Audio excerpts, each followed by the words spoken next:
Buenas tardes a todos y bienvenidos a este nuevo año, este nuevo ejercicio de conferencias semanales en el Instituto Juan de Mariana.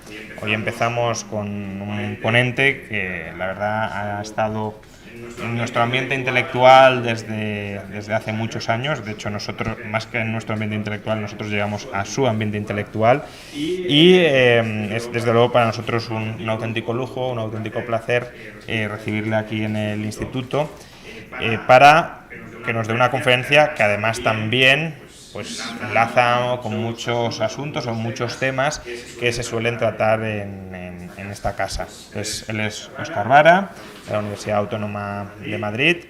Óscar Vara está especializado sobre todo en historia de las ideas, pero en muchos otros campos, especialmente vinculados con la Escuela Austríaca de Economía. Antes nos contaba que él tuvo, por ejemplo, el gusto de debatir el borrador de dinero, crédito bancario y ciclos económicos con Huerta de Soto durante su elaboración, él y más gente, evidentemente, pero él entre ellos, y por tanto para que veáis que ha estado en estas ideas y trabajándolas y criticándolas y defendiéndolas desde hace mucho tiempo. Por tanto, es un intelectual de la Escuela Austríaca Española muy notable y, como digo, pues para el Juan de Mariana, que al final fue creado también por gente procedente de este entorno intelectual, pues ya digo, es un placer tenerlo aquí. ¿Y de qué nos va a hablar Óscar Vara?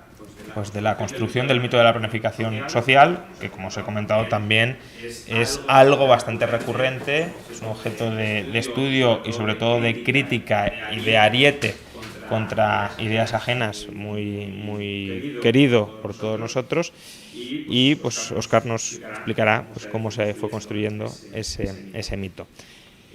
Poco más por mi parte, simplemente recordaros que todos los sábados y a partir de las 8 vamos a tener conferencia semanal y que además fuera podéis encontrar la tienda del instituto donde hemos colocado a la venta nuevas ediciones de camisetas que os animo a que consultéis si os interesan. Y ya después de este debido marketing, muchas gracias Óscar por venir y adelante. Bueno, buenas tardes a todos, gracias por venir. Antes de comenzar la conferencia tengo que hacer una introducción acerca de qué es lo que os vais a encontrar en la conferencia y por qué, en fin, va a discurrir como va a discurrir. Cuando me llamó antes del verano Raquel Merino, una de las responsables del instituto, para proponerme venir a dar una conferencia, yo quise dar una conferencia a un tema que no supiera mucho, del que no supiera mucho. Y entonces había una cuestión que a mí me llamaba mucho la atención desde hacía tiempo y que quería comenzar a investigar, que era precisamente esta, la idea de cómo se haya construido la idea o el concepto de la planificación social. Cómo en la mentalidad occidental, dentro no solamente de los medios académicos o del medio académico, sino también de los medios populares, ha ido prendiendo la idea de que la planificación de la sociedad es posible y es buena, ¿de acuerdo? Entonces, a lo largo del verano he estado leyendo diversas cosas sobre este tema, he ido haciéndome una idea y la conferencia que hoy os propongo es una conferencia acerca de cuál es el estado de la comprensión que yo tengo del problema ahora mismo. O sea, no he cerrado completamente el tema, de hecho estoy pensando que esto puede dar para escribir bastante y estoy bastante emocionado y divertido con la cuestión. Entonces no voy a responder todas las preguntas, pero creo que he respondido a bastantes y por lo menos creo haber planteado la cuestión, que eso suele ser quizá la parte más difícil. Entonces, cuando nosotros pensamos en la planificación, sabemos que la planificación de nuestras acciones es algo propio de ellas, es decir, cualquiera de nosotros a la hora de ir de vacaciones o de tratar de realizar algún objetivo que tiene alguna complejidad, siempre procede a planificar. De hecho, hoy he tenido yo que soportar a mi hijo mayor, Antonio, diciéndome cómo van a ser sus vacaciones el próximo verano cuando tenga 18 años y coja el Interrail con el objetivo de ir a Split a un festival de música techno que se llama Ultra. Cosa que me tiene aterrado, y luego desde ahí marcharse a las islas griegas a pasar una semana en una villa al lado del mar. Entonces, la planificación es algo normal, quiero decir, está en todo lo que hacemos. Sin embargo, parece que existe un orden de dimensión distinto entre planificar estas cosas y planificar la construcción, por ejemplo, de un portaaviones nuclear, o planificar el comportamiento, es decir, el desenvolvimiento de toda una sociedad. Hay un orden de dimensión muy distinto. Entonces, ¿a partir de qué momento a alguien se le ocurrió o vio que era factible el dar ese salto? Pasar de planificar, por ejemplo, que os diría yo, el movimiento de unas tropas para tratar de conquistar una ciudad, a vamos a planificar incluso el comportamiento de las personas. Vamos a tratar de influir en el comportamiento de las personas para que el movimiento de la sociedad sea el que nosotros creemos que es bueno. Entonces, para ello, así a priori, sin tener que plantearse mucho sobre el problema, a mí se me ocurrió pues, que hacían falta ciertos elementos para que esto pasara. Es decir, para que alguien en un momento dijera, oye, es factible, hagámoslo. Que suele ser siempre el desencadenante de todo. O sea, el ser humano, en cuanto tiene la posibilidad de hacer algo, generalmente, a lo mejor no este o el otro, pero siempre hay alguien que dice, oye, tentemos a la suerte, probemos a ver cómo se puede hacer.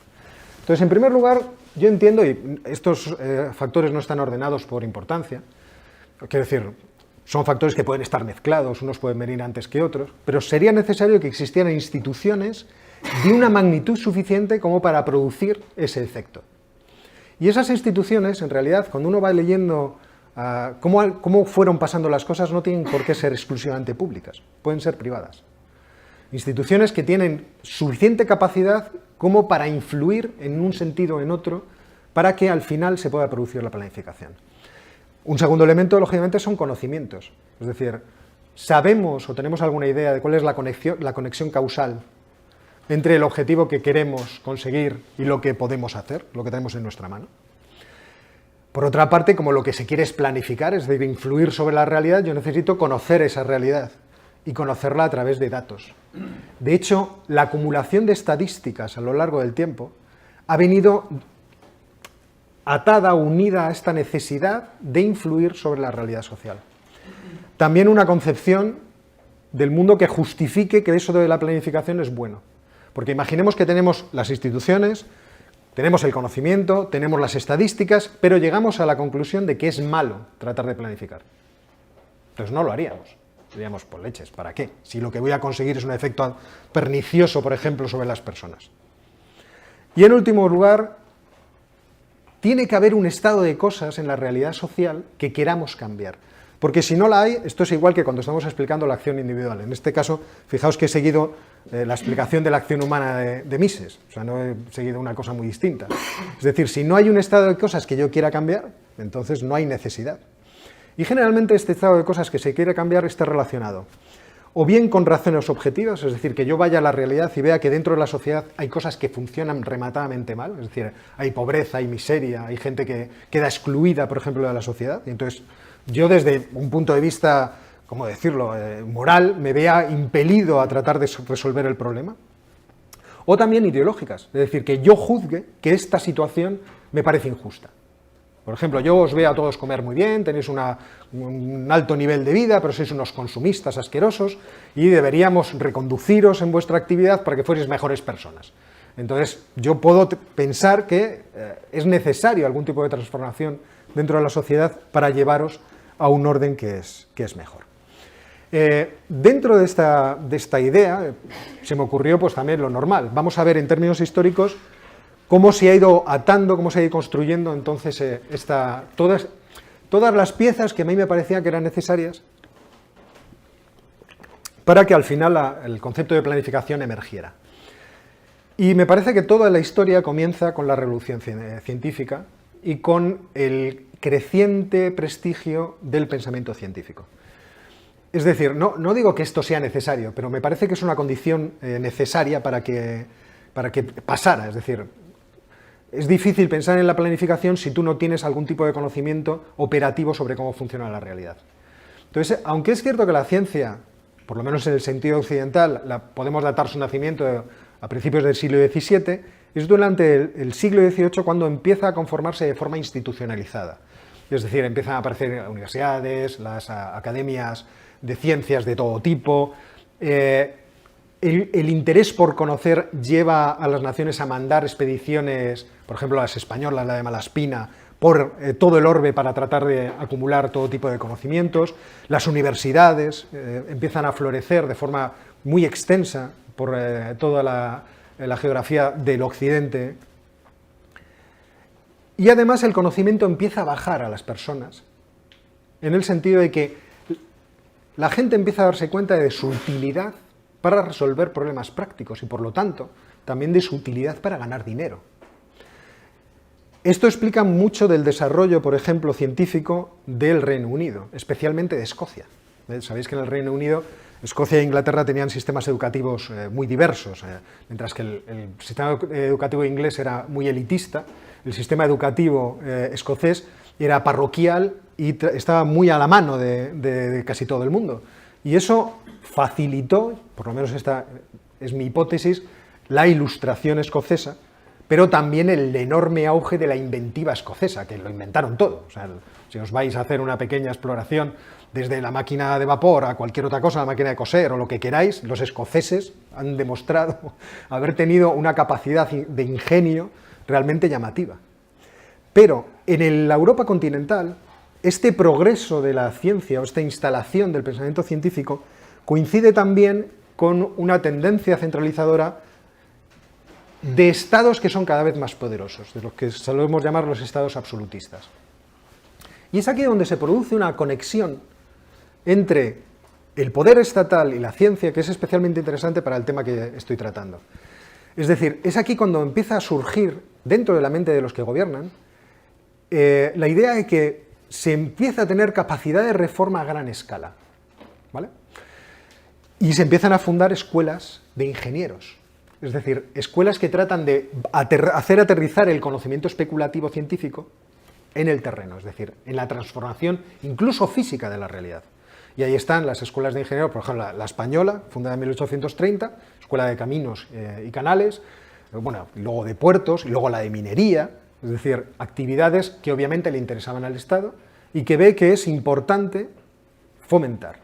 Y esas escuelas, además, se convierten en el inicio del servicio público a través de la meritocracia. Es decir, el que sale de la escuela de ingenieros con el sello de que es ingeniero, sale con un atributo legalizado que le hace superior a los demás, que le da un prestigio superior a los demás. Y esto es algo que va produciéndose de forma cada vez más acelerada al principio del siglo XIX.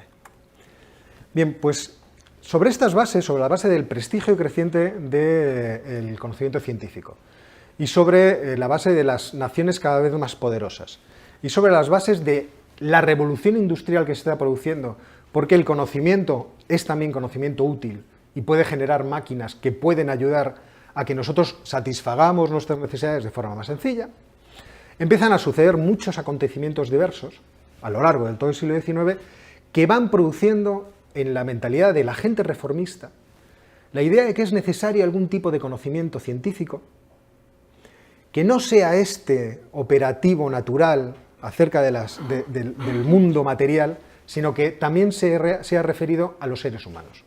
Es decir, que sea un conocimiento social.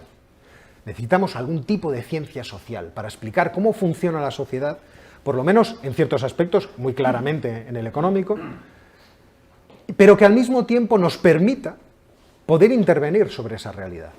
¿Veis más o menos lo que quiero decir? Entonces, la revolución industrial, cuando se manifiesta en todo su esplendor al principio del siglo XIX, crea muchos problemas. Es muy disruptiva. Y es muy disruptiva en un sentido muy concreto. Imaginaos a grandes cantidades de personas saliendo del campo y yendo a la ciudad, ¿vale?, a trabajar en factorías, de tal forma que si algún acontecimiento adverso les saca del mercado de trabajo, pierden su capacidad de obtener ingresos. Esa gente no es gente que tenga una vuelta atrás, es decir, pues ahora me vuelvo al campo, otra vez. En el campo uno tiene ciertas ventajas, aunque no lo parezca, muchas desventajas respecto a la ciudad, pero tiene ciertas ventajas. Es que uno siempre puede salir a la calle con una escopeta a cazar, o poner trampas a cazar lo que sea para poder comer. Pero el trabajador de la factoría al principio de la revolución industrial, que se machaca una mano con un martillo, ese lo tiene mal, porque pierde su capacidad de sustento. Y es ahí, en ese problema, cuando se produce una dualidad muy interesante en la resolución del mismo. Por una parte, surgen iniciativas que podríamos decir de mercado, es decir, espontáneas.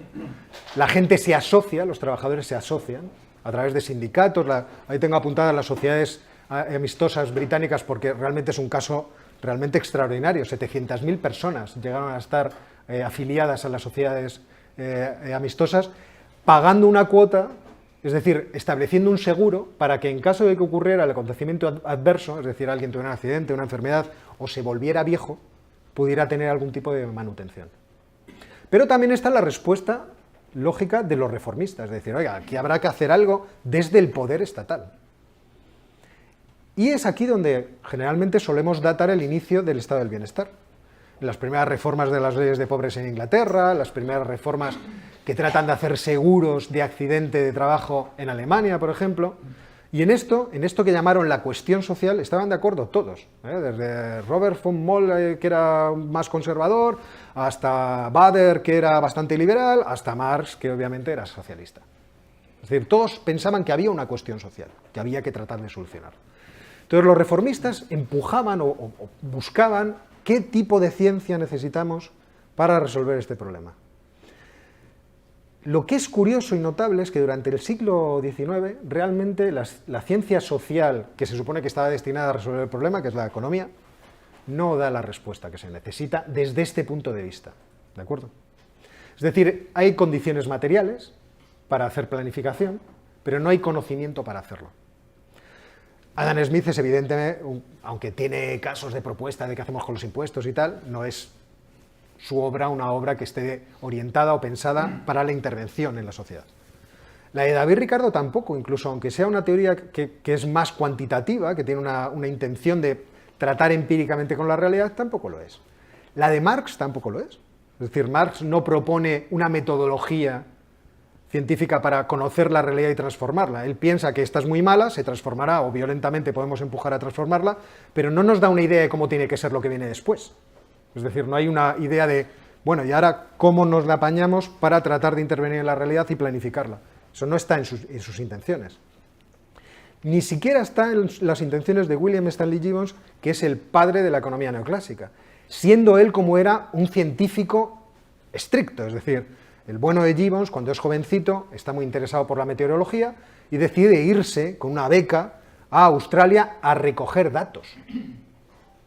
O sea, más científico que eso no se puede concebir. El tío era cuantitativista en ese sentido. Yo recojo datos, luego trato de ver relaciones y, de hecho, seguramente sabréis que William Stanley Gibbons tiene un trabajo muy bonito sobre la relación entre las manchas solares y las cosechas, que es, gracias a eso tenemos todos estos datos sobre manchas solares hasta nuestros días tan exhaustivos, que nos permiten además anticipar ciertas cosas de la climatología y cosas diversas. Por ejemplo, él lo aplicó precisamente a los ciclos económicos.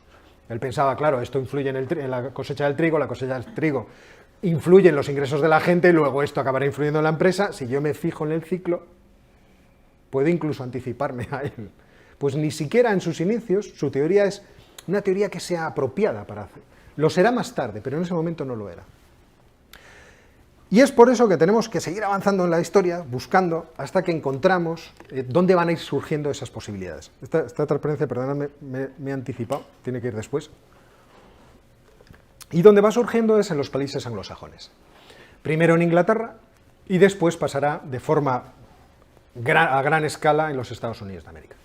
En Inglaterra nos encontramos que el principio del siglo XX, que es un principio bastante liberal, con el libre mercado bastante extendido y todo el mundo opinando que efectivamente el comercio internacional tiene que fomentarse, etcétera, etcétera, determinados autores, por ejemplo en el caso que os traigo aquí, el de Arthur Pigou, en su libro Wealth and Welfare, empiezan a preguntarse por la posibilidad de mejorar la situación de las personas de peores ingresos, estudiando cómo el ingreso se relaciona con el bienestar de la población. Y tomando esta idea directamente de Alfred Marshall. Marshall tenía la idea, escrita en su libro, de que existe una relación directa entre lo que él llama el dividendo nacional, la renta nacional, y el estado, la situación de bienestar, es decir, la sensación de bienestar de las personas.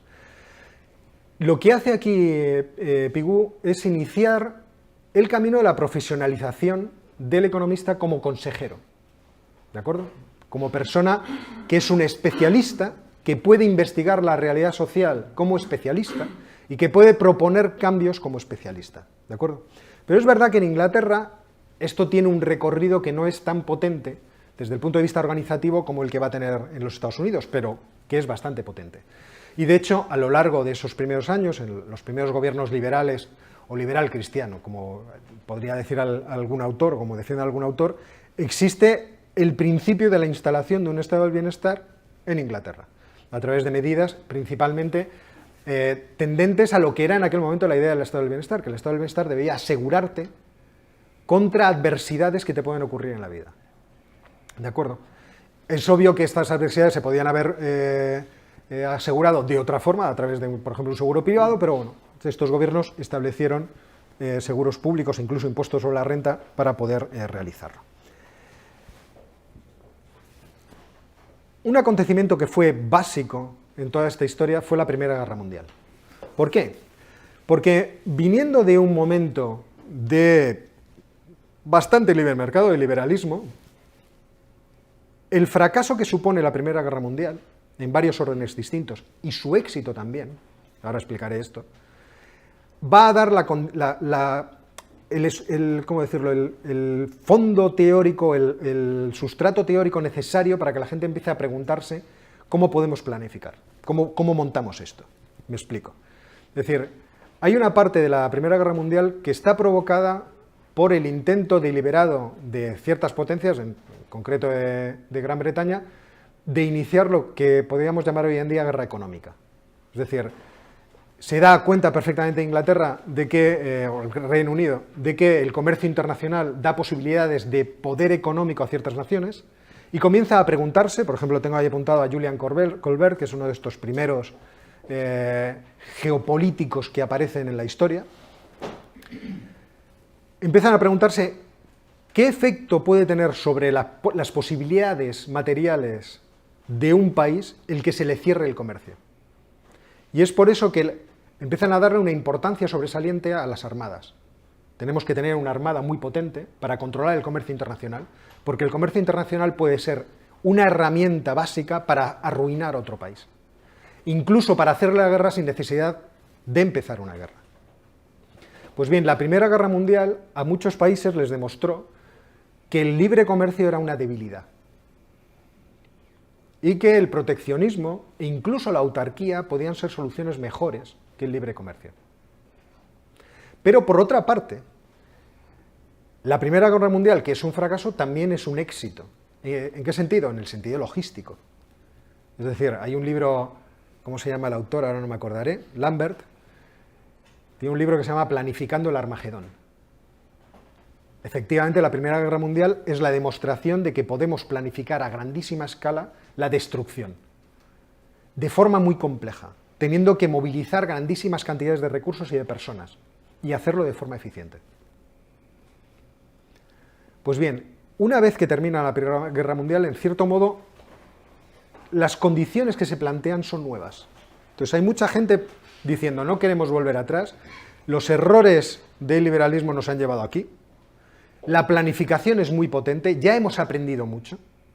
¿Qué es lo que nos falta? Nos falta que el resto de la población comprenda que puede existir un conocimiento científico aplicado a la sociedad, a lo que son las personas, que puede ser especialmente útil. ¿Vale? ¿Y dónde florece esto? Pues esto florece en los Estados Unidos. Perdón, me he pasado. Esto florece en los Estados Unidos. Y lo curioso del caso es cómo florece. Es decir, en los Estados Unidos es donde realmente por primera vez aparece la figura del economista como un profesional que de forma científica puede comprender los problemas sociales y dar consejos acerca de cómo implementar soluciones a los problemas más graves. ¿De acuerdo? ¿En qué tipo de sociedad va a suceder esto? Que es realmente lo divertido, lo curioso. El principio del siglo XX en los Estados Unidos durante ese principio del siglo XX surge un movimiento de transformación y reformismo social que es lo que se llama la era progresiva o era progresista, dependiendo de cómo lo queráis. Yo prefiero llamarla era progresiva por no confundir, que la gente se piense, estos muchachos eran votantes del PSOE. No es la idea en general. Es la era progresiva, en donde Estas personas piensan que debemos dar un paso en la historia, hacer avanzar a nuestro país, modernizarlo, pero también moralizarlo. ¿De acuerdo? Es, por ejemplo, la época de la prohibición de la bebida del alcohol, que tantas series de gángster nos ha proporcionado, pero también es el periodo de tratar de modernizar los modos productivos, de pensar de forma científica cómo vamos a producir, por ejemplo, el tiempo del Taylorismo de Frederick Taylor, es decir, cómo podemos estudiar la forma de producir de forma que evitemos todo tipo de desperdicio en el tiempo y en la utilización de recursos e incluso en la aplicación del trabajo, del esfuerzo laboral. También es el tiempo del sufragismo, es decir, del apoyo al voto universal de las mujeres. Es un periodo de cambio. Es un periodo de cambio en el que además existen muchos millonarios en los Estados Unidos que van a apostar decididamente por tratar de que esto se materialice en medidas concretas, en resultados concretos. Pero también es el tiempo en el que va a haber políticos muy importantes, de hecho va a haber una lista de presidentes de los Estados Unidos de América que van a ser también partícipes de este movimiento. Entonces, es divertido ver cómo los elementos necesarios para la planificación social se van a ir construyendo a través del libre mercado, es decir, de forma espontánea. Es decir, los que van a empujar principalmente para que aparezcan profesionales, aparezcan informes, aparezcan estadísticas, todas ellas orientadas a resolver problemas sociales de forma intencional, por parte del Estado o por parte de las empresas que existan en la sociedad, van a ser casi todas fundaciones filantrópicas. Yo ahí os he puesto una colección de ellas, porque es realmente llamativos, desde la Russell Chase Foundation, la Fundación Rockefeller, el National Bureau of Economic Research, la Federación de Sociedades de Ingenieros. Existen muchas sociedades que nosotros ahora mismo podemos incluso visitar a través de la página web, porque siguen vigentes y siguen funcionando en los Estados Unidos, que participaron financiando de forma muy generosa investigaciones sociales en que el economista se convirtiera precisamente en eso. Es decir, el objetivo fundamental de estas sociedades filantrópicas era que los economistas adquirieran el prestigio dentro de la sociedad que tenían los ingenieros y que de esa forma participaran dentro del desenvolvimiento de las políticas públicas o influyeran sobre los comportamientos privados para que la sociedad tuviera un resultado mejor. ¿De acuerdo? En esta historia,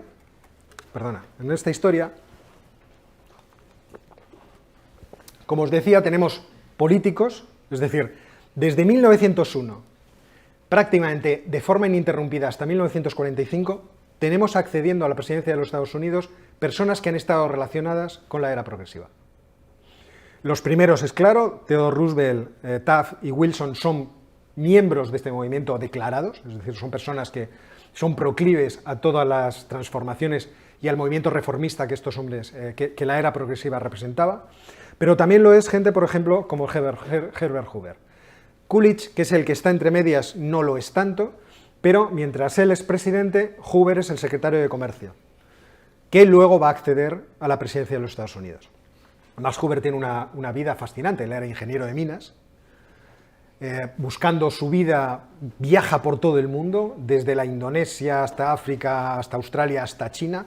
En China pasa la guerra de los boxers, es decir, si alguno de vosotros ha visto 55 días en Pekín, pues ahí estaba Herbert Hoover dentro pegando tiros para que no le mataran, o sea, en ese movimiento nacionalista y de independencia que surgió entre los boxeadores de los gimnasios chinos, y al final llega a ser presidente de los Estados Unidos. Y es otro de los que ayudan desde su posición a fundar o a crear instituciones públicas que estén en este sentido, en el sentido de vamos a explorar científicamente el comportamiento de la sociedad para conocerlo en detalle y poder intervenir en él. Al fin y al cabo él era ingeniero y tenía esa mentalidad, es decir, la idea de si nosotros conocemos bien el cuerpo social, a lo mejor tocando aquí, poniendo allá, alterando esto o lo otro, la sociedad será empujada hasta una mejor situación. En esta historia hay varios protagonistas que son fundamentales, dos de ellos más fundamentales que los demás. Wellesley Mitchell y Rexford Tadwell.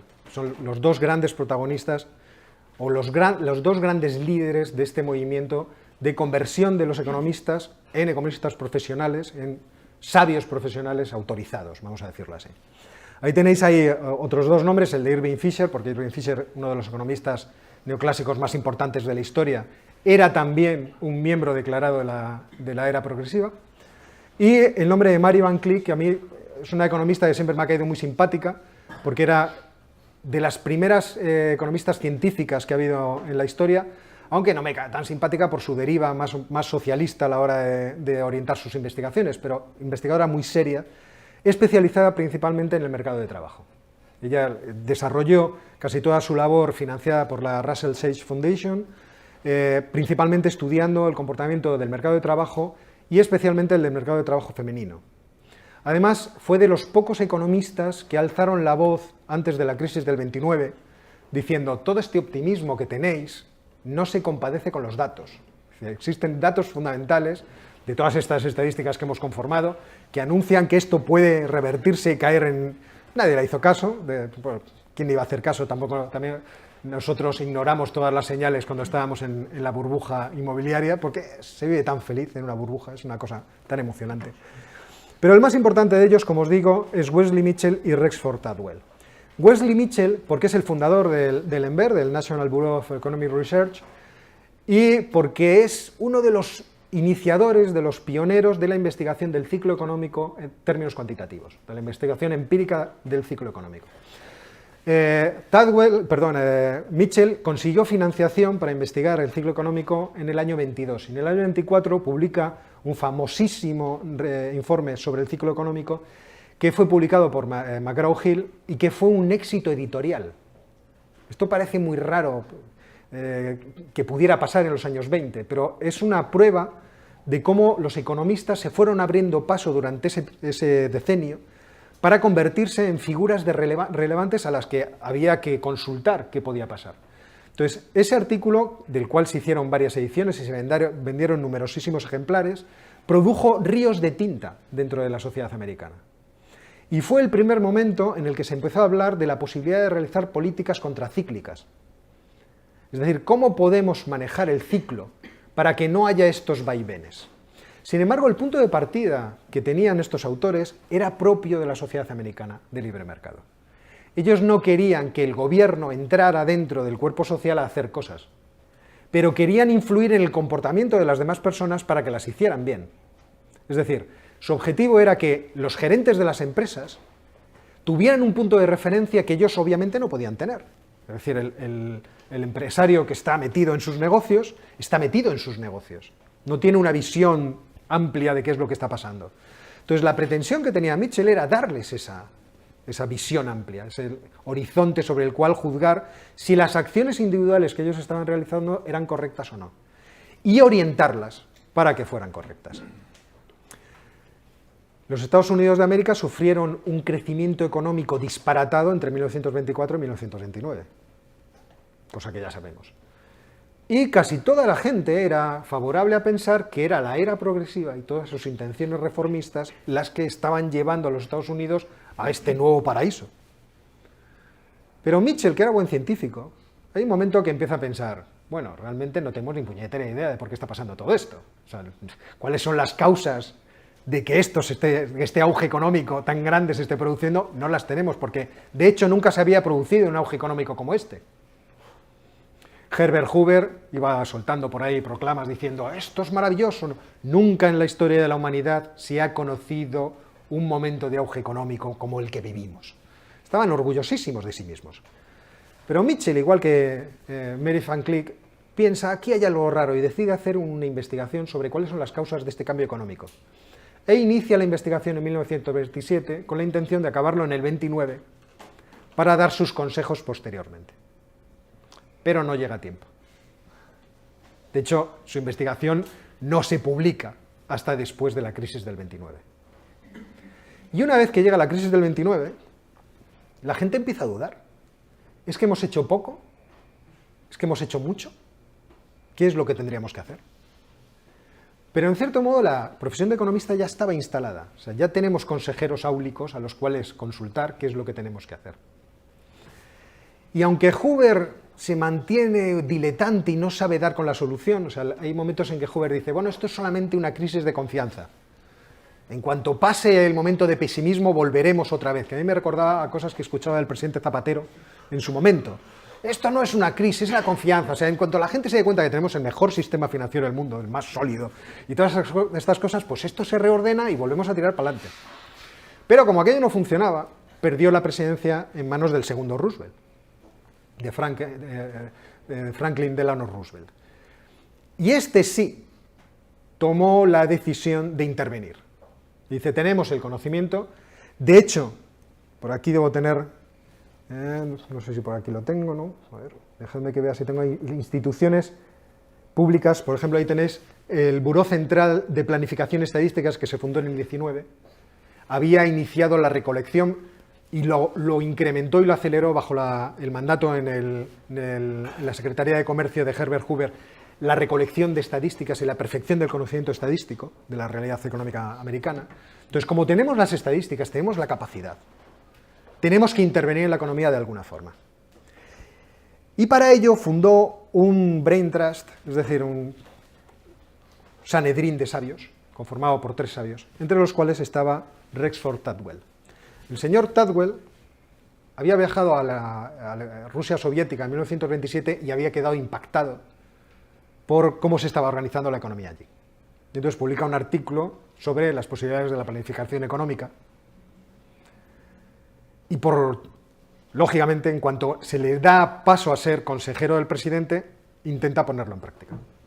Y las medidas económicas que se establecen en los Estados Unidos a partir del 33 hasta el 36 son medidas de planificación económica en el sentido de determinar las cantidades producidas de los sectores industriales y agrícolas y el precio de venta de los productos.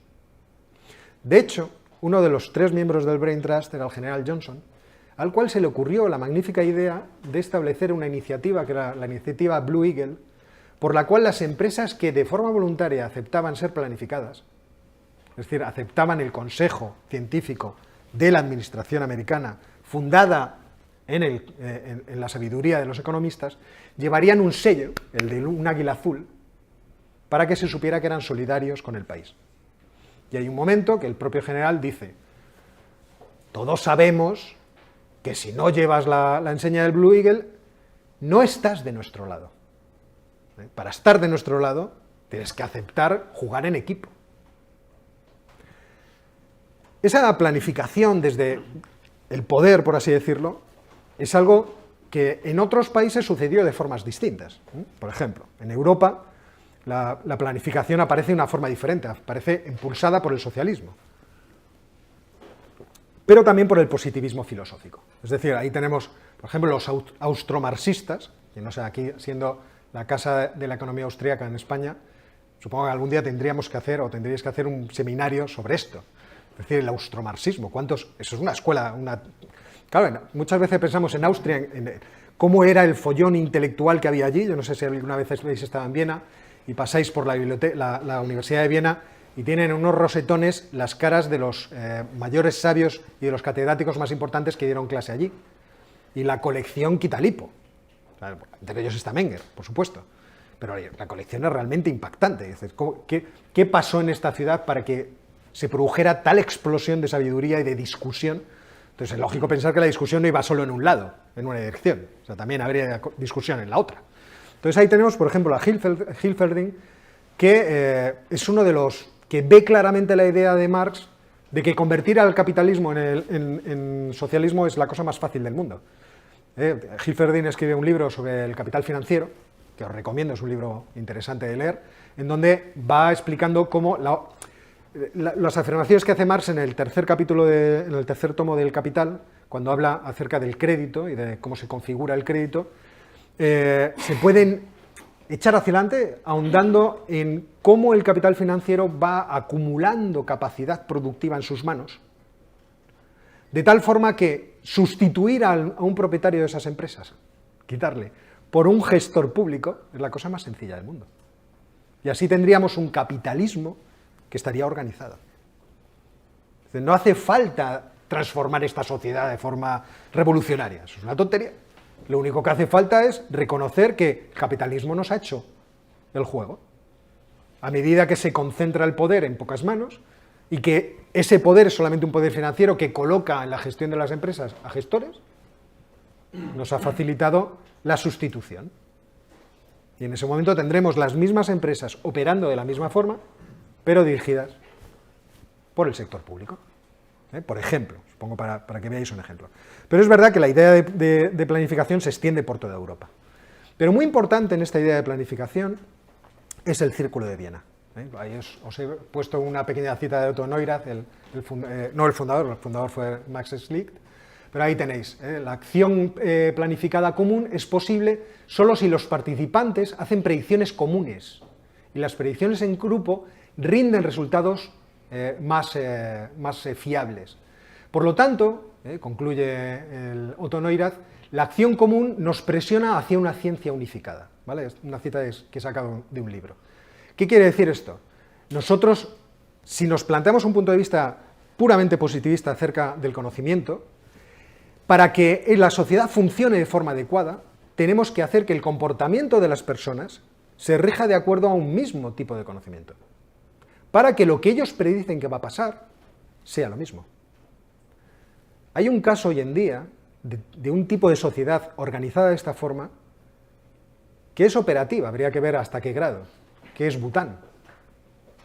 Si conocéis este país del Tíbet, en este país se hacen encuestas de felicidad. O sea, tú puedes demostrar en algún momento que no eres muy feliz. Entonces te pasan una encuesta para ver cómo eres de feliz. ¿Cuál es el objetivo de la encuesta? Saber hasta qué punto tú eres culturalmente homogéneo con la sociedad de Bután. Porque si eres culturalmente homogéneo, entonces planificar la sociedad es más sencillo. Porque lo que la gente necesita es conocido a priori. El problema supongo que surge cuando, después de que te hayan dado el cursillo de felicidad, a ti no te haya convencido mucho y sigas siendo un verso libre, ¿no? Entonces no sé qué tipo de medidas se hará contigo. Pero es cierto, por ejemplo, que con los budistas del sur siempre han tenido problemas con los hindúes y los tratan de alargar de las formas más miserables posibles. Entonces nos podemos hacer una pequeña idea. Entonces, como veis, aquí el planteamiento viene del socialismo, pero viene también de un intento de crear una sociología, una investigación sociológica, un conocimiento sociológico que nos permita conocer cómo son los seres humanos y al mismo tiempo influirles en ellos dándoles una visión de la realidad que sea uniforme. ¿Vale? Y en ese sentido podríamos planificar y esto funcionaría. Luego al final volveré a este tema porque creo que es una cuestión especialmente interesante. Y luego tenemos también, como siempre, la historia. La historia produce fenómenos que son obviamente favorables o desfavorables. En estos tiempos no podemos dejar de hablar que a principios que en la década de los 20, a principios de los años 30, acceden al poder proyectos políticos que de forma intencionada quieren planificar. Por una parte tenemos los soviéticos, los comunistas, que en Rusia quieren planificar, y por otra parte tenemos a los nazis que en Alemania quieren planificar.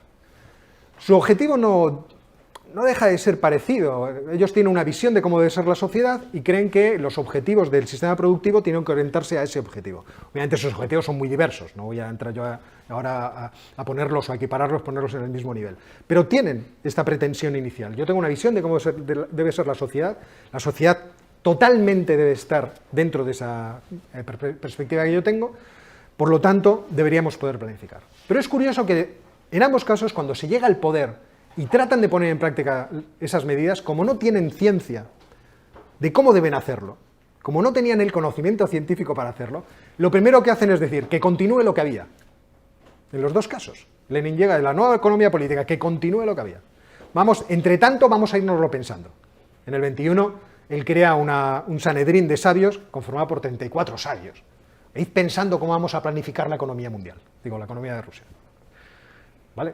Y los alemanes, ¿qué hacen? Miran y dicen, ponemos a Helmut Marschall, que es un tío razonable, que sabe cómo funciona la economía y que lo va a hacer de forma ortodoxa. Pero en un momento se manifiesta su intención. Y entonces ponen a toda la sociedad a trabajar en una sola dirección. En el caso de Rusia, la industrialización. En el caso de los alemanes, el rearme. Los alemanes a partir del 36 dicen, a mierda, rearme. Y vamos a poner toda la economía en este objetivo. Lo cual claramente produce un desequilibrio en la economía.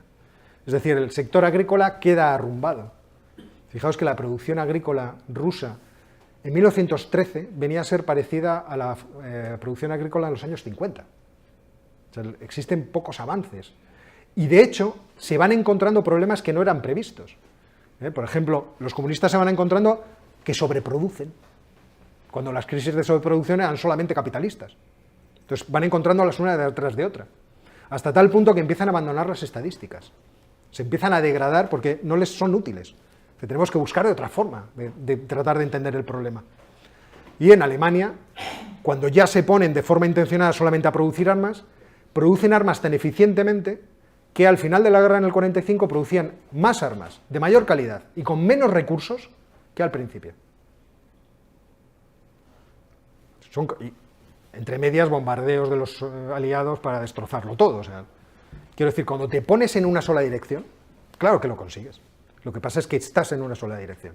¿Qué consiguieron los alemanes con todo este proceso? Destruir a su país, penalidades, muertes sin fin, y lo que vino después, que es algo que, por cierto, nunca se habla de ello. Las traslaciones de poblaciones de un sitio a otro, la esclavitud a la que estuvo sometida mucha gente, en fin. Hay un libro muy bonito, se llama Posguerra, de Tony Judt, que os recomiendo. Es inmenso, pero es un libro realmente muy útil. Y en el mundo moderno, pues el mundo moderno está caracterizado, ya voy terminando la exposición, está caracterizado por la planificación a través de otro medio, que es el estado del bienestar. ¿Vale? El estado del bienestar es ahora la forma en la que ha aterrizado la idea de planificación en nuestro mundo. ¿Por qué? Porque, bueno, ya se había puesto en práctica, ya teníamos el conocimiento, ya teníamos las estadísticas, y encima, por ejemplo, el mundo europeo estaba destruido. Entonces, poner en práctica la planificación del estado del bienestar es algo bien sencillo. Es curioso que en esta historia siempre ponemos a Keynes el primero, cuando Keynes nunca habló del estado del bienestar, ni escribió sobre el estado del bienestar, y solo sancionó los trabajos de este señor, de William Beveridge. En concreto, el segundo de sus informes, el del 44, Pleno empleo en una sociedad libre, que es el origen de cómo vamos a crear una sociedad que asegure a la población y que le provea de determinados bienes, ¿de acuerdo? Un sistema económico que tuvo un magnífico éxito a partir de los años 50, sobre todo, la época dorada de los años 60, y que empieza a perecer en los años 70. Cosa que es explicable, porque el éxito también viene explicado por la enorme transferencia de recursos y de tecnología de los Estados Unidos de América, y también porque hubo un proceso de alcanzar a los americanos. Es decir, al final de la Segunda Guerra Mundial, el Producto Interior Bruto per cápita de Alemania era peor que el de España, era más bajo. Entonces, tenían camino que recorrer todo el que quieras. Entonces, lo recorrieron muy deprisa y al final de los años 70 el proceso empieza a agotarse, lógicamente.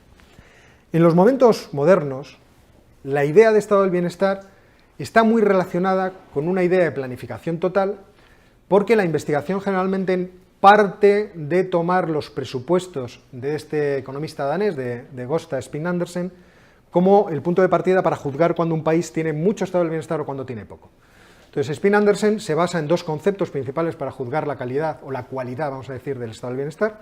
Uno es el concepto de desmercantilización y otro el de estratificación social. El de estratificación social dice, los distintos sistemas económicos, en cuanto ayudan a que desaparezcan las desigualdades entre los miembros de la sociedad. Y de acuerdo a ello podemos juzgarlo.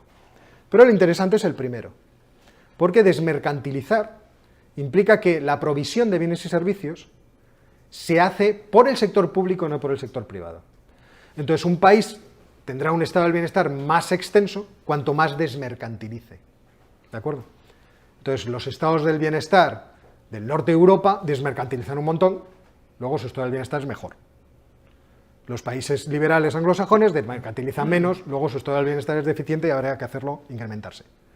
Y como el estado del bienestar es un concepto indefinido, yo hice un trabajo, nunca hablo de él, porque es un trabajo de estos de encargo, para RBA, para los kioscos, sobre el estado del bienestar, que se llama ¿Es sostenible el estado del bienestar? Y además lo hice cuando me operaron de la cabeza, estaba en el hospital allí, me metieron todo tipo de cosas y yo no dormía. Y entonces me lo propusieron cuando estaba al principio, sí, estas son las cosas que pasan en la vida. Yo dormía 2 horas y media todos los días, o 3, como mucho. Y me llama una señorita de Barcelona y dice, ¿querría usted escribir esto? Y digo, pues sí, en estas condiciones. Estoy tan aburrido que cualquier cosa me viene bien. Y entonces lo escribí, y bueno, aunque es un trabajo que está muy manejado por el editor, pues ahí se dicen muchas cosas de lo que pienso. Pero se habla en concreto de esto, de la indefinición del concepto de estado del bienestar. Tan indefinido es que no tiene límites, no tiene fronteras. Y como no tiene fronteras, es una invitación a la planificación de toda la sociedad. Y para terminar, ya no aburriros más, vuelvo al asunto de la sociología. El planteamiento sociológico de la planificación nace, o mejor dicho, tiene su mejor exponente en el behaviorismo. ¿Por qué? Porque este tipo de pensamiento psicológico piensa que nuestro comportamiento puede ser alterado y cambiado.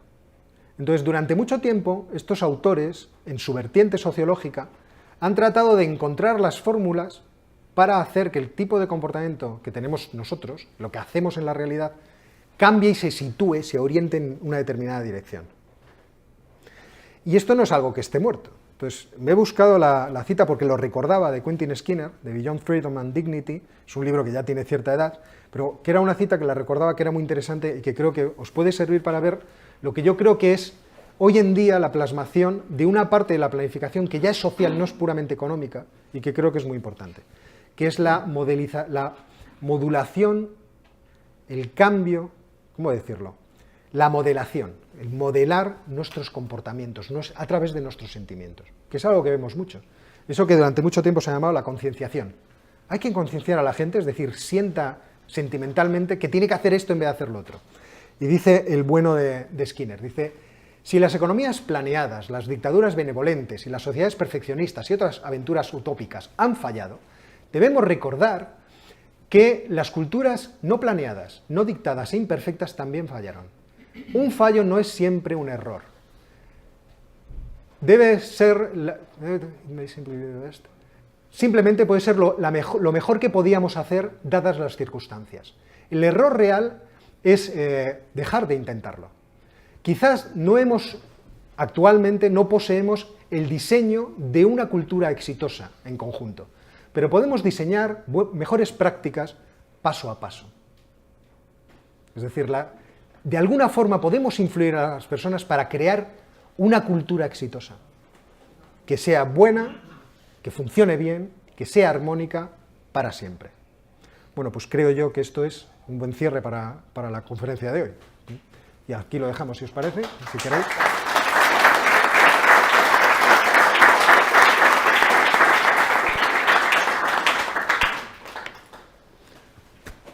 Preguntas, señores. Ahora yo ya he acabado. Perdón. Se tiene que encender estas cosas. Se ve que yo soy novato en la casa. Probando. Vale.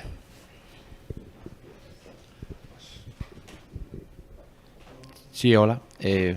Muy buena conferencia. Gracias. Mi pregunta es, usted que es un estudioso de la materia, ¿diría que la planificación actualmente en Estados Unidos tiene más influencia del marxismo como en Europa o es su propia escuela? ¿Entiende lo que le pregunto? Sí, yo creo que es su propia escuela. O sea, es cierto que el socialismo es una doctrina que es, en fin, ubicua, aparece en todos los lados, y las universidades americanas pues, han sido muy propicias para, por ejemplo, eso que llamamos el marxismo cultural, es decir, para la plasmación de formas culturales que están orientadas con esta idea de que hay que cambiar la ideología, la superestructura, para que podamos ver la realidad o el mundo tal y como realmente es. Pero yo creo que si en algún momento los Estados Unidos de América se inclinan por la planificación, lo hacen a su modo. Es decir, lo hacen tratando de influir en el comportamiento de la sociedad a través de sociedades filantrópicas. Es cierto que esto ha cambiado en los últimos años. Es decir, esta era más la tendencia antes de que el presidente Obama accediera a la presidencia, pero hemos visto que existe una reacción contraria a este tipo de intentos en los Estados Unidos en las últimas elecciones. Es decir, la resistencia cultural a ese tipo de planificación más socialista está, por ejemplo, yo creo, muy bien plasmada en el rechazo a Bernie Sanders. O sea, el rechazo a Bernie Sanders fue un rechazo porque ese señor es un socialista peligroso. Entonces, como es un socialista, aquí diríamos que es un tibio socialdemócrata. Bueno, quizá un tibio socialdemócrata es Juan Ramón Rayo, no sé, aquí en la sala habrá gente para todo. Pero entendéis lo que quiero decir. O sea, parece haber una reacción que en cierto modo es como de un cuerpo extraño, a ese tipo de planificación más socialista. Yo creo que seguirán durante un tiempo Hombre, tienen la mala fortuna de que el presidente que tienen ahora es el que tienen, claro. Entonces, a lo mejor luego se van al lado contrario, teniendo en cuenta cómo es el muchacho. Pero bueno, hay gente que tiene optimismo con él. Veremos. Bueno, hola, antes que nada agradecerte por esta interesante charla. Mi pregunta aborda la cuestión filosófica.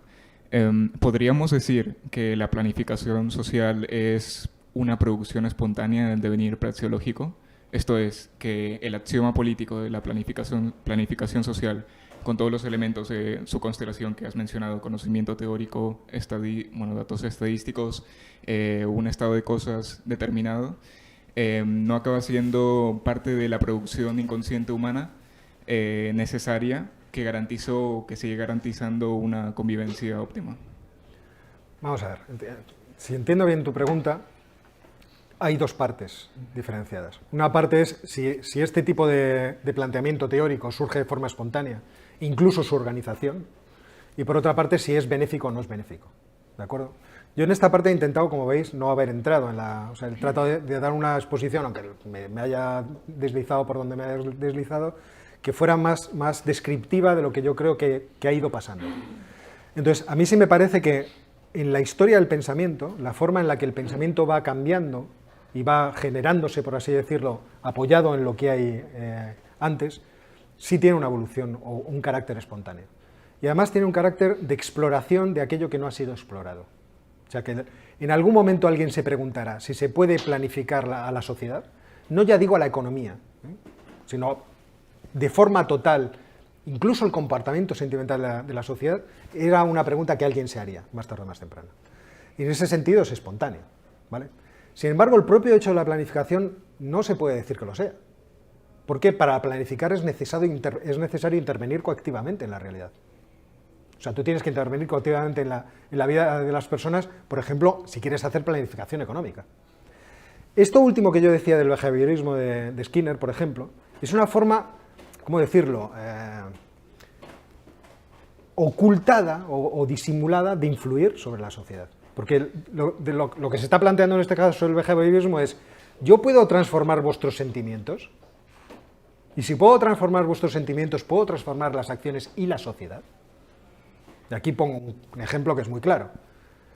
Si yo transformo vuestros sentimientos acerca de los toros y de lo que es la tauromaquia, ¿podré hacerla desaparecer?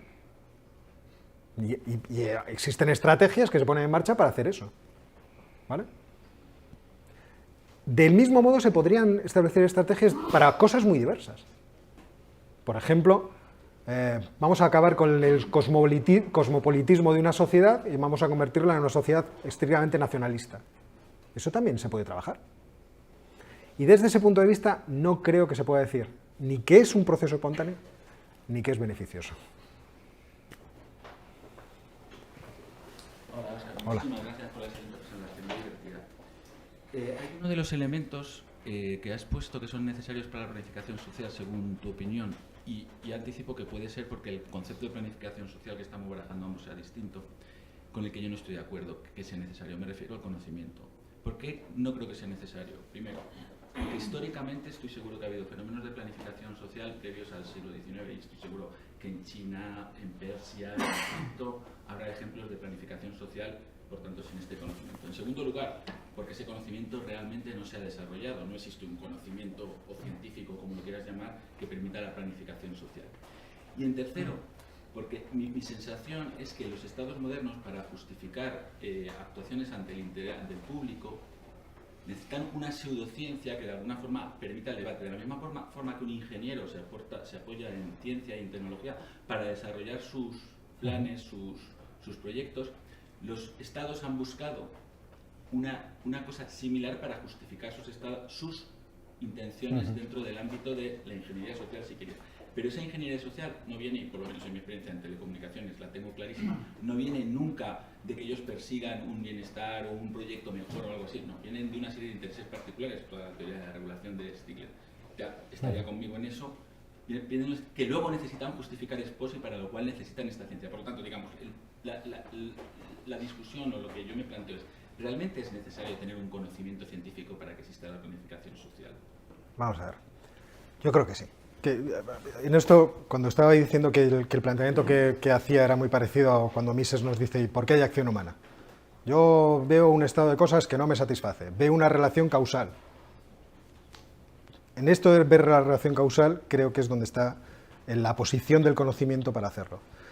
Otra cosa es que ese conocimiento pueda existir, que es aquí donde entraría la discusión del propio Mises y del propio Hayek, o aquí podríamos traer a mucha otra gente, Enrico Barone, no sé, es decir, realmente podemos tener el conocimiento, podemos acceder a relaciones causales que nos permitan hacer una planificación social, eso ya es una cosa muy distinta.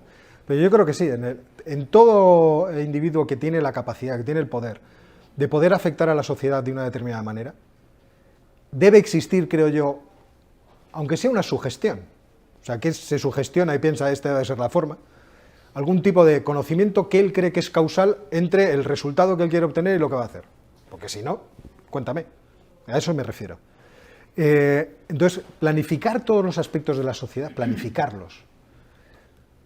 A lo mejor se hizo antes, yo eso no lo discuto, es muy posible que a lo mejor en Mesopotamia o en la Grecia, no, en la Grecia no, en Egipto, pudieran, China no lo sé, la verdad es que es una de esas cosas que tengo ahí, pero quizá, porque si piensas en la escuela de los letrados y la posición que tiene el taoísmo en todo eso, que es un rupturista y un poco anárquico, ¿no? Es una vuelta al uno mismo y olvidarse de la realidad, una concepción un tanto budista, a lo mejor hay una reacción contra una imposición de cómo tienen que ser las cosas. Pero en el caso de la civilización occidental, a mí me parece bastante claro. O sea, a lo mejor me estoy engañando y estoy al principio de la investigación y es por eso me engaño, pero yo creo que es bastante claro. O sea, la posibilidad de vamos a organizar esto surge de que hemos encontrado una ciencia social que nos lo permite. Y yo creo que eso no lo tenían antes. Y es por eso que se empieza a manifestar cuando realmente eso va surgiendo. Y va surgiendo de formas azarosas, porque la historia siempre es así, no es una línea recta. Pero sí, yo creo que es imposible, por lo menos para mí, concebirlo si no existe algún tipo de conocimiento o pseudo conocimiento.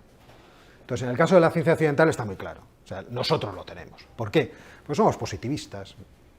Tenemos la ciencia natural, hemos hecho una especie parecida de ciencia natural en las ciencias sociales. Lo único que nos faltan son los datos. ¿Por qué la estadística se llama estadística? Son datos para el Estado. No se llamaría estadística si no fuera por otra cosa. De hecho, si tú piensas en el libre mercado necesitas estadísticas para funcionar. No. Necesita que cada uno de los empresarios lleve su contabilidad. Pero estadísticas no las necesita, en realidad.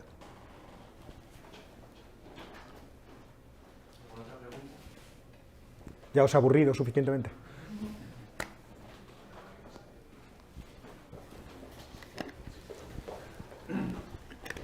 Gracias, Óscar. Muy interesante. La idea de planificación, no sé hasta qué punto está de moda o es dominante. Yo creo que ya mucha gente se ha dado cuenta de que la planificación total, digamos, omnicomprensiva no funciona, pero hoy lo que está más de moda es la corrección de los fallos de mercado. O sea, no es vamos a pensarlo todo y decidirlo todo a priori, sino vamos a dejar que la gente juegue más o menos libremente, pero lo que piensan los economistas es algunas cosas van a salir mal, no van a ser eficientes o van a ser injustas, entonces va a haber que corregirlas. Entonces quizá convendría complementar esto con cuando la gente se va dando cuenta de que la planificación no funciona y empiezan a decir, bueno, pero la corrección sí. Bueno, dos cosas. Por una parte, la amenaza siempre la tendremos, porque en cuanto vienen mal dadas, siempre nos giramos a buscar alguna solución en algún sitio para agarrarnos en ella. Pero ahora estaba pensando, una vez que estaba escuchando, no me acuerdo quién era, un compañero, un catedrático de la Universidad Española, que decía, vamos a ver, los economistas, de lo que sabemos es de incentivos. O sea, de lo que nosotros realmente sabemos es de incentivos, de cómo cambiar el comportamiento de las personas. Y yo creo que sigue habiendo demasiados economistas que ven la economía desde este punto de vista. Y eso no deja de ser una forma de planificar.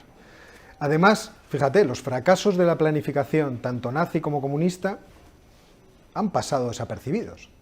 O sea, la historia ha pasado y es como si aquellos datos fueran, aquellos hechos, absolutamente arbitrarios. Y se fijan en ¿Cuánto empleo se creó en Alemania? Sin preguntarse cómo realmente se creó, cómo se falseaban las estadísticas, cómo se sacaba a la mujer del mercado de trabajo y no se la contabilizaba, cómo se organizaban los matrimonios arios con la condición de que la mujer saliera y se les daba un préstamo, el préstamo de matrimonio. Esas cosas no se hablan. Y lo mismo la planificación soviética. O sea, qué bien funcionó el industrializar y producir cantidades de acero crecientes que luego iban a tractores que pesaban 10 veces más de lo que se debía, por ejemplo, que son los casos que están documentados y que conocemos. Y sin embargo siguen pensando, fíjate, qué maravilloso. Y luego escuchamos cosas, porque las hemos escuchado antes de ayer, acerca del el pleno empleo pagado con emisiones de masa monetaria y con un trabajo garantizado. O sea, esto son cosas que son de... En mi facultad, que tengo una sección de esto, tenemos invitados de forma recurrente para explicarnos cómo podría funcionar. Yo siempre digo que inviten a Thomas Paley, que es un famoso post-keynesiano, y que el muchacho, como cualquiera, ve que todas esas teorías no tienen teoría de la inflación, y sería bueno que la tuviera, pues por lo menos. Entonces, no lo sé, yo estoy de acuerdo contigo que existe una confianza en el mercado muy grande, pero que en cierto modo es frágil. O sea, puede haber posiciones como la de Macron. O sea, el mercado está bien, pero vamos a complementarlo, vamos a corregirlo. Pero yo no sé si esto podemos extenderlo o es asimilable a todo. O sea, vamos a ver lo que pasa en España. O sea, más tarde o más temprano, el señor Rajoy será expulsado o no, no lo sé. Pero es mi deseo más fervoroso. Y con todas las cosas que están pasando es posible que ocurra. Yo no por desearle nada malo, ¿de acuerdo? Pero bueno, no me parece... Entonces, el problema es la alternativa. Entonces, ¿quién vendrá? Y ya veremos qué experimentos produce eso. Sí, por conectar un poco, porque la corrección con la planificación, como sabéis algunos, yo me dedico mucho a las telecomunicaciones y lo conozco bien. Y entonces es un tema que empezó como dice Paco, vamos a corregir los fallos del mercado.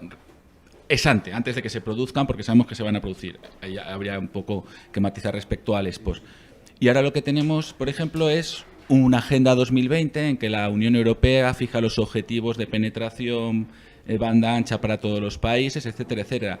Las discusiones cuando se plantean, ahora se está llevando a cabo una revisión del marco regulatorio de las telecomunicaciones, las discusiones que se plantean son en qué áreas se tiene que hacer con intervención pública, cuántos operadores pueden estar en este área solo puede haber uno, ¿qué hacemos para que haya competencia? Desde mi punto de vista, al menos mirando la experiencia en telecomunicaciones, de lo que hemos pasado es una planificación central un poquito más sofisticada. Como han comprado los políticos o la sociedad, que es necesario un mercado, que es necesaria competencia, entonces en vez de planificar solo productos y precios, cantidades y precios, planifican también número de competidores. Entonces deciden que aquí va a haber 3 y tal y cual. Pero seguimos precisamente porque hemos entrado en la trampa de la corrección del mercado en una situación como la que tú planteas, la que te lleva a la planificación como única solución. Hace unos años hice un estudio para el Instituto de Estudios Estratégicos de la Defensa sobre infraestructuras europeas. Y bueno, toda la red de carreteras, de autopistas marítimas, todo eso está organizado, la ferroviaria. Entonces, el corredor mediterráneo pues se pondrá como se ponga el Ministerio de Fomento, pero es parte del TEN-T, del proyecto TEN-T.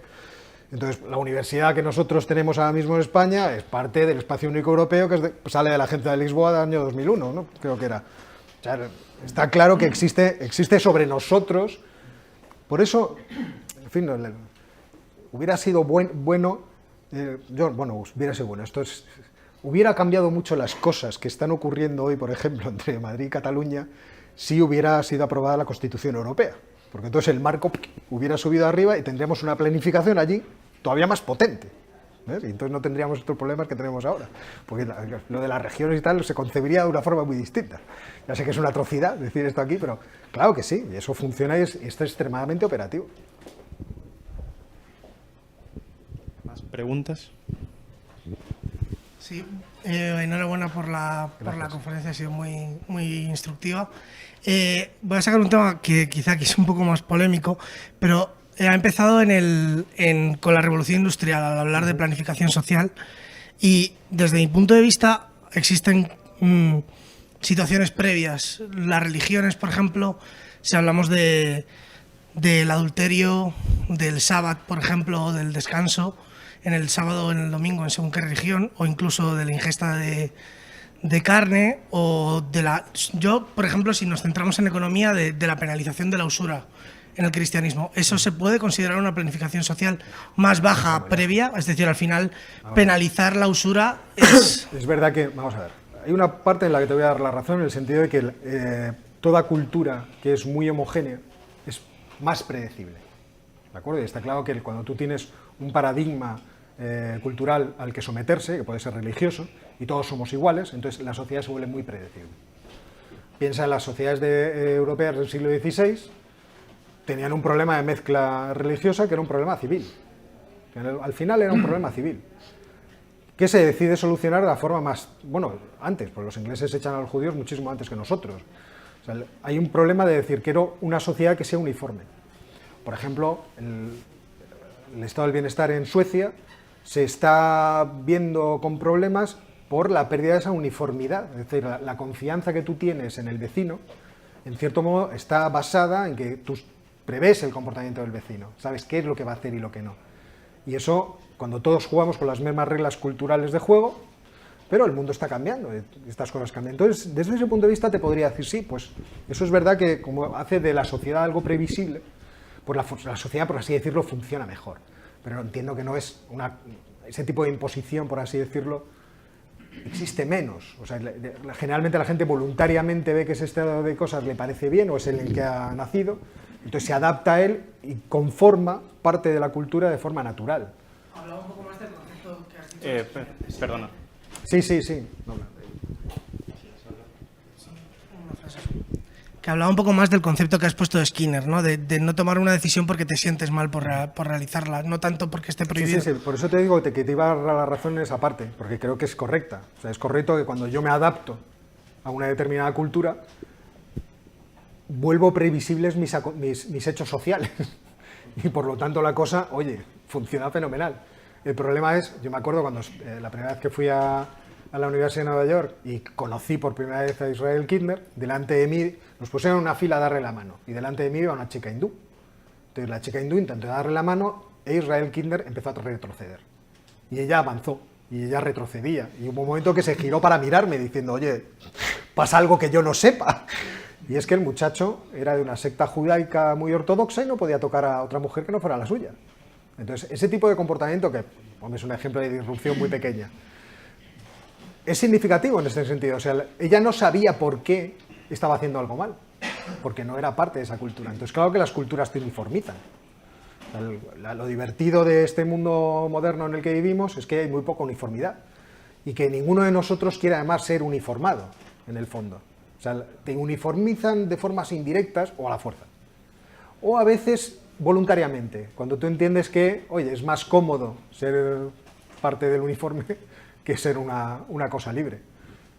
Pero bueno, eso forma parte también del por qué nos gusta una posición más liberal de la vida.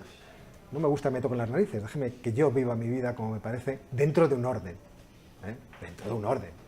Porque eso también es bueno, o sea, la previsibilidad en las acciones es buena. O sea, esto no es una cosa que sea mala, o no. O sea, yo me acuerdo una vez en la universidad que nosotros tenemos una festividad que es San Canuto, en febrero, una fiesta disparatada, y la primera vez que fui, veo que hay público que ha estado en San Canuto, en la universidad, pues la primera vez que se produjo a gran nivel, llovió, y la gente entró dentro de las facultades. Entonces yo iba a dar clase y en uno de los patios interiores me encontré a unos chicos haciendo una barbacoa. Y bajé a afearles el comportamiento. Y uno me dijo, ¿pero a usted qué le molesta?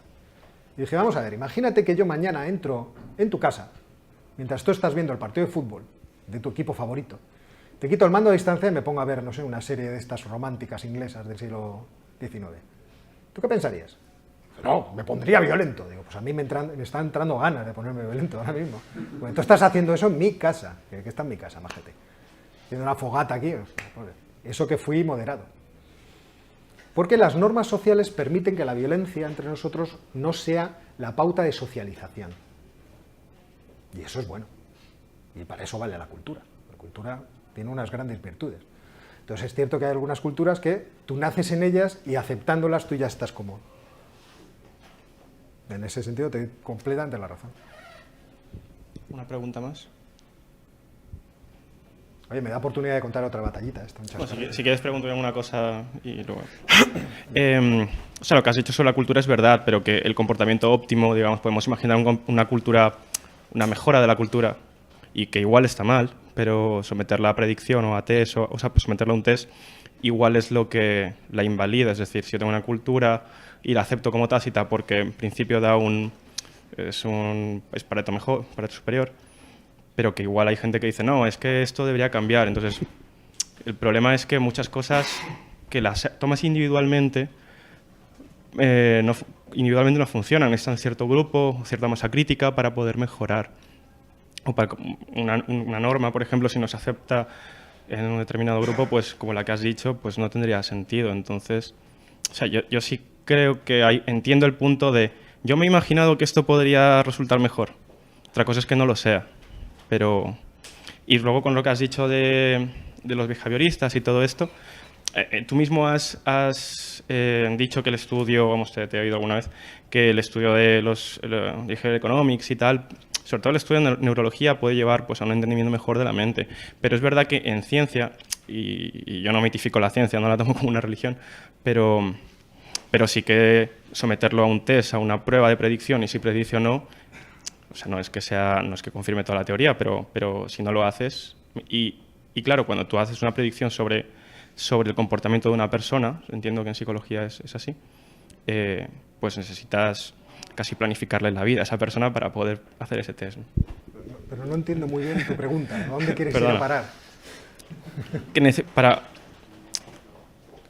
Que es verdad que parte de la planificación social es obvio que está mal, pero que quizás para mejorar la sociedad, tener cierto sentido, los liberales también están diciendo que una sociedad más libre da un mejor resultado, pero que también eso es, o sea, no puede ser un desideratum, también tiene que ser algo científicamente probado, ¿no? Vamos a ver, ahí yo puntualizaría.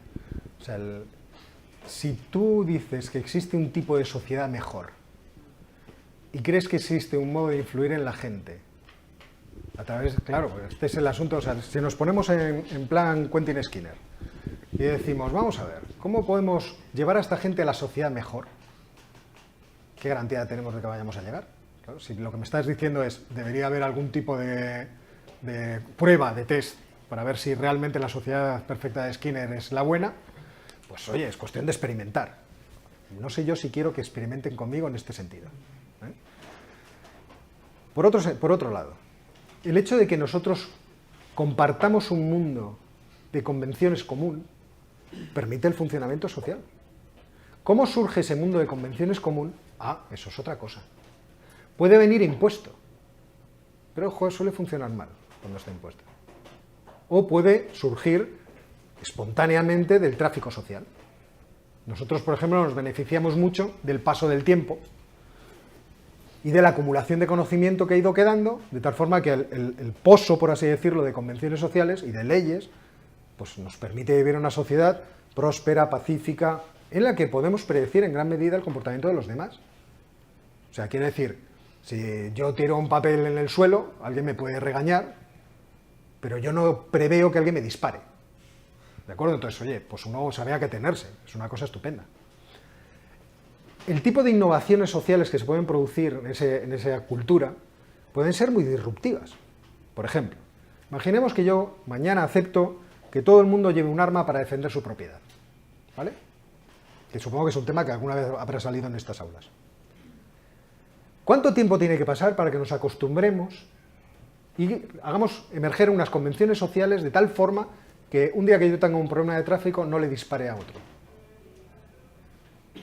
¿Es razonable poner en práctica ese experimento? Pues a lo mejor no. A lo mejor tenemos que decir, pues mira, porque los muertos a cargo de quién van cargados. Entonces, no sé si he respondido con esto a lo que preguntabas. Pero era lo que me sugería. Estaba dándole vueltas a que el título es planificación social, pero algunos de los pensadores, muchos de los pensadores que has mencionado son economistas. Sí. Y entonces, ellos no dirían que están haciendo tanto planificación social, no están metiéndose en general, luego lo han hecho muchos, o al menos lo han pensado, pero hacen planificación económica. Y lo que se ha demostrado que falla es la planificación económica. de nuevo, salvo correcciones y quizá grandes políticas públicas, infraestructuras, cosas así. Entonces, al hablar de planificación social, eso es un ámbito como más moral. Y no sé si yo diría planificación, porque es que cuando piensas en un plan, piensas en algo como ya muy detallado. Y has hablado de la necesidad de información, no solo de una teoría de cómo funciona el mundo, sino un montón de detalles de qué es lo que la gente quiere, qué es lo que la gente puede, qué es capaz, cómo lo combinamos todo, y entonces hacemos un plan. El plan es una cuestión de tecnócratas y quizá de gobernantes, pero no de legisladores. O el legislador quizá haría los grandes rasgos del plan, de lo que se quiere, pero luego el planificador real sería más ingeniero. Entonces, al mismo tiempo que estamos hablando de instituciones, las instituciones son ese marco normativo de alto nivel que permite que cada uno desarrolle sus planes. Si hablas, llamar planificación social, es que no sé si habría que distinguir intervencionismo, ingeniería social, planificación social. El plan me da la sensación que tiene como una componente temporal muy determinado, unos objetivos relativamente claros. Mientras que cuando criticamos a mucha gente lo que quiere es el diseño social, es pues, que no haya tanta desigualdad, que haya menos desigualdad. Bueno, pero ¿cuál es el plan? Bueno, el plan es ya, los legisladores que legislen, pero no es exactamente el mismo que el plan económico a 15 años o 5 años. Estoy en gran medida de acuerdo en lo que has dicho. Yo comencé la conferencia disculpándome porque es verdad que esto es algo que recién estoy empezando a investigar y es verdad que me queda, por ejemplo, toda la parte sociológica es algo que tengo que dedicarle muchísimo más tiempo para... Bueno, realmente el tema es de estos temas inabarcables y muy divertido. Casi todo lo que he dicho ha sido sobre planificación económica porque es evidente que es lo que más materialmente tenemos a la vista, lo que más documentado está, etcétera, etcétera. Pero no deja de ser una forma de planificar la sociedad el decir... Voy a abrir mis fronteras a la inmigración de culturas diversas y luego voy a tratar de poner en marcha dinámicas dentro de la población que acepten esa diversidad. Eso no deja de ser una planificación social y es algo que se hace. Entonces, eso estoy convencido que tiene, no lo he estudiado, no te puedo decir, seguro, Pepito estuvo detrás de...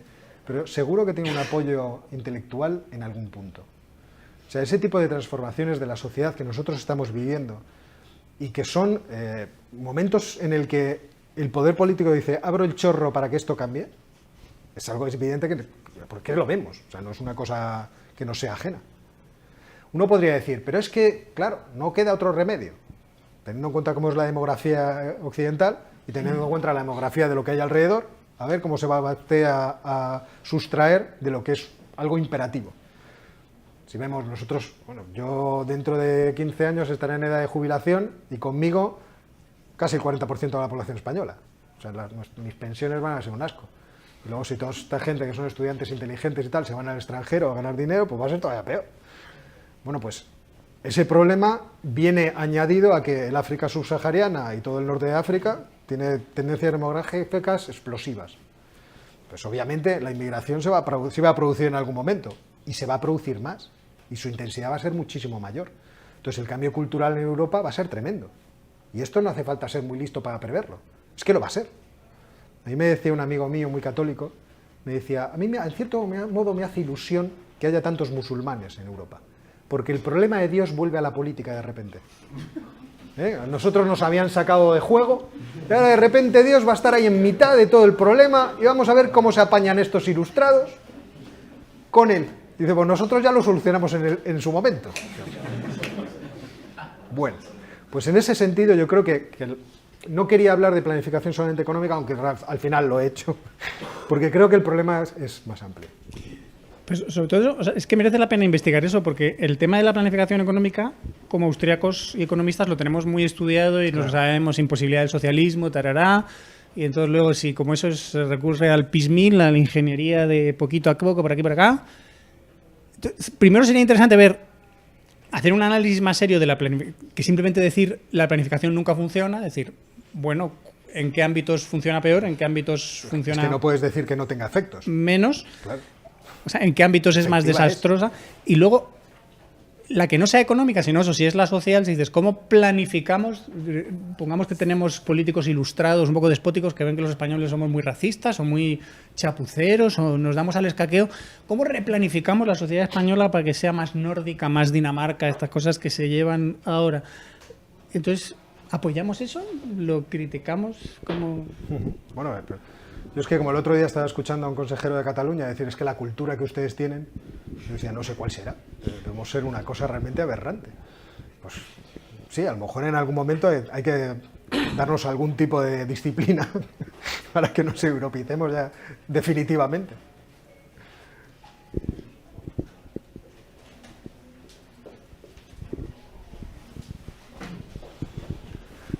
Si fuera posible por el ponente, la exposición de la razón del uso de la palabra mito en el título de la conferencia, que hay una postura de posición ante ello. Bueno, es que está claro que para mucha gente el planificar cómo debe desenvolverse la sociedad es algo que no tiene discusión, que va de suyo. O sea, ¿cómo no va a ser así? O sea, ¿cómo no vamos a organizar la sanidad? ¿Cómo no vamos a organizar la educación? ¿Cómo no vamos a organizarlo todo? Es que hay que organizarlo, hay que planificarlo con antelación. Dogmático. En mucha gente sí. O sea, yo lo que observo es que esta idea ha ido creciendo a lo largo del tiempo, ha ido tomando una forma prestigiosa a través de la ciencia social, hasta el punto de que cuando tú estás formando a un economista, ¿para qué le formas? Le formas para que haga unas oposiciones a técnico comercial del Estado y vaya a un ministro. Claro, vamos a ver, que es que yo esto se lo vendo a mis chicos en tercero de carrera. De ustedes tienen que coger un itinerario. ¿Por qué? Porque querrán trabajar en algo. Entonces, ¿en qué van a trabajar? Siendo consejeros científicos o de un banco o de una institución pública. Si no, ¿en qué van a trabajar ustedes? Yo me acuerdo una vez hablando con Huerta de Soto, le decía, yo estaba inquieto. Yo le escuchaba y decía, tío, me estás desmontando algunas cosas. Y digo, entonces, al final, los economistas, ¿qué hacemos? Y me dije, seremos como filósofos, pensaremos en el problema. Y yo, ya, pero yo quiero ganarme la vida de esto. Y dice, bueno, dará usted clase y a la gente le gustará. Bueno, a mí me lo decía directamente, Rothbard nunca me habló. A lo mejor un día hacemos espiritismo y me cuenta algo, pero... Entonces, claro, era una sensación un poco desmoralizante. Pues entonces, ¿para qué toda la facultad? Y como en el fondo yo soy un vendido, porque tengo que ganarme la vida siendo profesor de economía, yo les sigo diciendo a mis chicos, por el amor de Dios. Entonces podríamos decir que el conferenciante lo ve como una narración fabulosa. Creo que no existen suficientes elementos de juicio como para tener tanta confianza en la planificación. Y que la planificación, si algo demuestra a lo largo del tiempo, la planificación, sobre todo cuando quiere exceder los límites de 4 cosas técnicas, es peligrosísima. Quiero decir, yo no discuto la planificación, por ejemplo, de dónde están situados los hospitales españoles respecto de los de referencia. Si alguno de vosotros lo sabéis, los hospitales españoles de referencia tienen luego unas avanzadillas en formas de hospitales que tienen menos peso y luego existe una red de helicópteros para que en caso de que a alguien le pase algo malo, perdido, no sé, en la serranía de Huelva, le pueda coger un helicóptero y llevarle al hospital que le corresponde dependiendo de lo malito que esté. Entonces en Cataluña está Valdebrón, aquí tenemos el 12 de octubre, entonces en caso de que te hayas abrasado entero, te traen directo en helicóptero. ¿Que te has partido una pierna? Pues te lleva tu padre al ambulatorio que está más cerca. Entonces esto está planificado. ¿Y es razonable que lo esté? Sí, es razonable. Y se puede hacer. ¿Es razonable planificar el comportamiento de la gente para que la sociedad adopte la forma ideológica que a mí me parece mejor? Esta es la pregunta. Claro. Pero hay mucha gente que dice, es que ¿cómo no? Es que, en cierto modo, hemos vuelto atrás en el tiempo y esa mentalidad inquisitorial que tenía mucha gente se demuestra que es en realidad una tendencia psicológica. La tendencia de decir, tú eres un asqueroso, tú lo haces mal, yo no. Qué bien que yo lo hago bien. Y ahora pues surgen determinadas cosas con las cuales la gente te puede señalar, y en Twitter no te digo si te señalan, vamos, te despedazan vivo, no dejan de ti ni una pieza. Entonces, y eso es, bueno, pues a lo que viene, ese tipo de movimiento habría que ver hasta qué punto, en ciertos casos, no es intencional. Quería hacer una consulta. Sé que estamos en un medio altamente en el desarrollo tecnológico y no sé si de alguna u otra forma estas empresas que lideran estos cambios tecnológicos están de alguna u otra forma planificando cómo es que nosotros vamos a responder en base a eso. Por ejemplo, ¿no? En las líneas de trabajo, por ejemplo, ¿no? Los cambios de puesto o de repente que las personas ya no van a estar ahí, sino que van a ser máquinas o que los procesos se van a sistematizar. No sé si de alguna u otra forma lo están ya dirigiendo, lo están planificando. Yo supongo que sí. Quiero decir, el Big Data es una forma muy eficiente de valorar la realidad compleja y de saber qué es lo que tiene que hacer uno, quiero decir, desde el punto de vista de la gerencia de una empresa. Yo aquí, primero daré una opinión, no sé si es polémica. A mí no me gustan las sociedades anónimas, no me gusta. No me gusta que haya tanto poder financiero concentrado, no me gusta. Me gusta que la gente sea responsable de lo que hace y de su propia empresa y que pague por ello. Esto de estar levantando el velo de la empresa, de la sociedad para saber quién está detrás y tal, me parece que es poco eficiente, por lo menos en lo que yo observo, y me molesta o me preocupa que haya empresas tan grandes. O sea, desde el punto de vista de mi libertad individual. Luego, desde el punto de vista de cómo va a influir la tecnología en la vida de las personas, también me preocupa, porque yo tengo un cuñado que es un genio, un absoluto genio, y este grandísimo genio está trabajando para el computador cuántico de Google.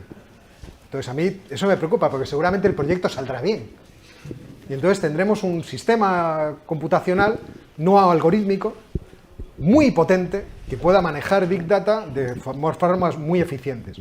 Afortunadamente, por las noticias que tengo ahora, solamente maneja unas funciones cuadráticas muy simples, con lo cual es como si fuera un bebé balbuciente. Es un chip de Naobium que está a 174 grados bajo cero, pero lo malo es que tiene a Sergio ahí trabajando en él, entonces yo no soy optimista. Desde ese punto de vista no lo soy. ¿Una pregunta más? Bueno, pues muchas gracias, Óscar, por la conferencia y por el debate posterior. Gracias. Esperemos que haya ocasión de que vuelvas y nos hables de muchos otros temas. Nosotros también ha llenado tanto esta sala como la de abajo y ya se ha quedado gente fuera, o sea que has tenido cierta capacidad de atracción. Me alegro. Y nada, muchas gracias a todos vosotros, a los que habéis venido, a los que estáis desde casa. Simplemente recordaros dos cosas. La primera, tenéis las camisetas fuera para quien las quiera comprar. Y la segunda, tres cosas en realidad. La segunda, volvemos la semana que viene, 30 de septiembre, es decir, pre-1 de octubre, y vamos a organizar un debate sobre el derecho a decidir, entre comillas. Por un lado estará José Carlos Rodríguez y por otro estaré yo, ¿bien? Y debatiremos... No, más adelante. Entonces, bueno, pues será eso, una mesa redonda para debatir sobre esta cuestión tan polémica y espinosa.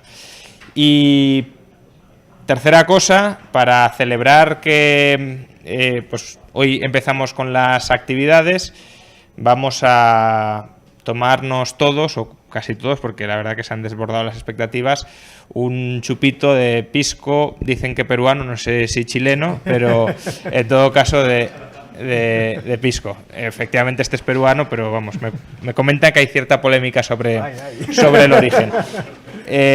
Bueno, poco más, nos vemos la semana que viene y ahora los que estéis aquí a tomar el pisco.